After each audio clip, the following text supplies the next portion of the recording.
2 ತಿಂಗಳಲ್ಲಿ 1,00,000 ದುಡಿಯಕ್ಕಾಗುತ್ತಾ? ಯಾರು 10 ಜನನ ಹೊಡೆದು ದಾನದವನಲ್ಲ ಕಣೆ ನಾನು. ನಾವು ಹೊಡೆದ್ರು 10 ಜನರು ತಾನೆ.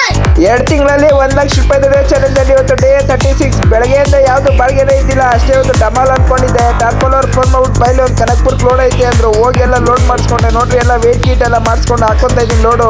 ಅಣ್ಣ ಭರ್ಜರಿ ಲೋಡ್ ಮಾಡ್ಕೊಟ್ರು. ಒಂದು ಬಟನ್ ಐತೆ ಗಾಡಿ ಮೆಟೀರಿಯಲ್. ಇದೇನೋ ನಮ್ಮ ಮೇರೆ ಹತ್ರ ಹೊಸದಾಗಿ ಸ್ಪೀಡೋಮೀಟರ್ ಹಾಕ್ಬಿಟ್ಟವ್ರು. ಇದನ್ನು ವರ್ಕ್ ಆಯ್ತದೆ ಇಲ್ವೋ ಗೊತ್ತಿಲ್ಲ. ಹೋಗೋಷ್ಟ್ರಲ್ಲಿ ಸಾಯಂಕಾಲನೇ ಆಗೋಯ್ತು.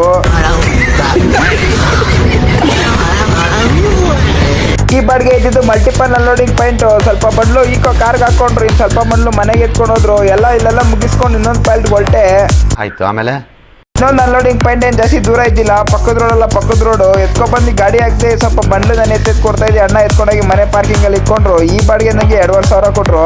ನಮಸ್ಕಾರ ಹೇಳ ಇಲ್ಲ ಥ್ಯಾಂಕ್ಸ್ ಹೇಳ. ಇಲ್ಲಿಂದ ಅನ್ಲೋಡ್ ಮಾಡ್ಕೊಂಡು ರಪ್ ಅಂತ ಹೊಡ್ಕೊ ಬಂದ್ಬಿಟ್ಟೆ. ನೈಸ್ ರೋಡ್ ಹತ್ರ ನಮ್ಮನೆ ಇರೋದು. ಇಲ್ಲಿಂದ 10 ಕಿಲೋಮೀಟರ್ ಐತೆ ನಮ್ಮನೆ. ಟೋಲ್ ಗೀಲೆಲ್ಲ ದಾಟ್ಕೊಂಡು ಶಿಸ್ತಾಗಿ ಹೊರಟೆ. ಈ ವ್ಲಾಗ್ನ ಇಲ್ಲಿಗೆ ಎಂಡ್ ಮಾಡ್ತೀನಿ. ವ್ಲಾಗ್ ಇಷ್ಟ ಆಗಿದ್ರೆ ಲೈಕ್ ಫಾಲೋ ಕೆಚ್ಚಿ ಬಿಸಾಕ್ರಿ. ಇವತ್ತಿನ ಅರ್ನಿಂಗ್ ಬಂದು 2,500 ರೂಪಾಯಿ. ಅದ್ರಲ್ಲಿ 700 ರೂಪಾಯಿ ಖರ್ಚಾಗೈತೆ ಡೀಸೆಲ್ ಟೋಲ್ ಅನ್ಕೊಂಡು.